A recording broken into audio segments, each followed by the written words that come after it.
Assalamualaikum warahmatullahi wabarakatuh. Perkenalkan, nama saya Muhammad Arif Haki dengan NIM akhir status. Di sini saya akan menjelaskan sistem basis data, yaitu sistem manajemen apartemen. Next. Di sini saya akan membahas penjelasan tema dari diri saya sendiri, penjelasan tema yang sudah saya buat. Terus ada permasalahannya, pengenalan query, penjelasan update, YRD, dan YRD-nya solusi, penjelasan insert, dan penjelasan select. Next. Nah, di sini saya akan menjelaskan tema. Di sini saya mengambil tema manajemen apartemen karena sistem basis data yang bergantung untuk menyimpan informasi penghuni, unit, staf pembayaran, dan layanan apartemen secara terpusat. Jadi dengan sistem ini data itu lebih mudah untuk dicari status unitnya, dan dalam hal pembayaran bisa dipantau real time langsung, serta layanan tercatat rapi. Hal ini meningkatkan efisiensi kerja dan mempermudah pengambilan keputusan manajemen. Next. Selanjutnya adalah permasalahannya. Jadi dalam permasalahan apartemen biasanya sering muncul kendala pada pencatatan data unitnya yang masih dilakukan secara manual atau terpisah. Hal ini menyebabkan informasi seperti tipe unitnya, harganya, serta luas pada apartemen itu bisa jadi kacau dan tidak terpantau dengan baik, sehingga akibatnya staf kesulitan memantau unit yang masih kosong atau yang sudah disewa. Jadi para staf ini nggak bisa tahu unit-unit mana aja yang sudah diisi dan yang sedang kosong.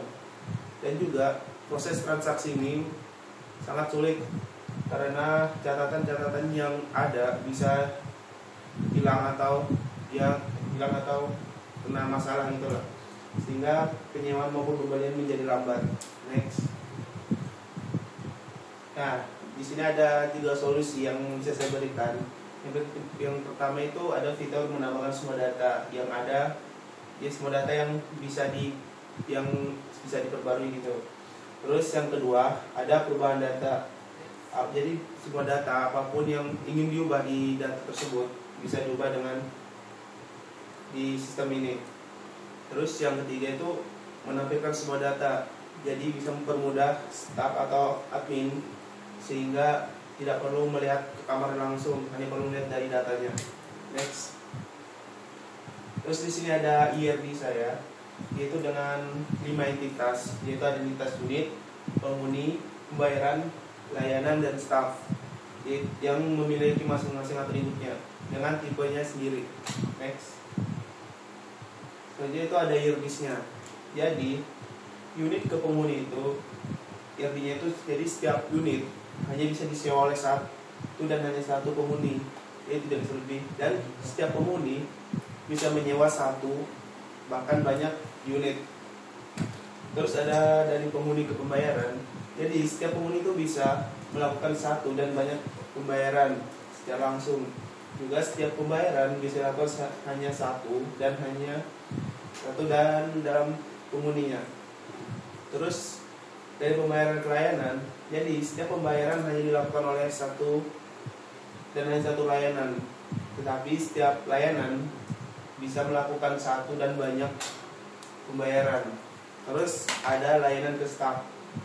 Setiap layanan dilakukan oleh satu dan banyak staf, tapi setiap staf hanya melakukan satu dan hanya satu layanan saja. Terus next. Nah, di sini adalah query yang bisa digunakan untuk sistem ini, yaitu ada sistem insert, update, dan select. Next. Nah, di sini ada insert. Insert ini bisa digunakan untuk menambahkan satu atau lebih banyak baris data baru ke dalam tabel yang sudah ada. Contohnya itu seperti menambahkan unit baru, misalnya membuka unit pada unit baru di ruangan baru itu. Dia bisa hanya tinggal tambah menggunakan insert al itu. Next. Selanjutnya itu ada update. Update ini digunakan untuk mengubah data yang sudah ada dalam satu atau beberapa baris di tabel. Contohnya seperti mengubah status unitnya. itu bisa diubah. Jadi status unit itu kan awalnya tersedia, setelah itu pelanggan atau penghuninya itu menyewa apartemen, jadi statusnya itu bisa diubah untuk ke status disewa, biar tahu bahwa si unit ini terisi dengan oleh penghuni. Next. Terus ada select. Select itu berfungsi sebagai menampilkan isi data yang sudah kita buat pada tabel. Nah, jadi menggunakan select ini kita bisa langsung instan tahu gitu bahwa kamar-kamar atau unit-unit mana aja yang sudah disewa atau yang masih tersedia. Jadi para penghuni itu atau pelanggan bisa tahu langsung kamar mana yang bisa mereka sewa atau beli gitu. Next.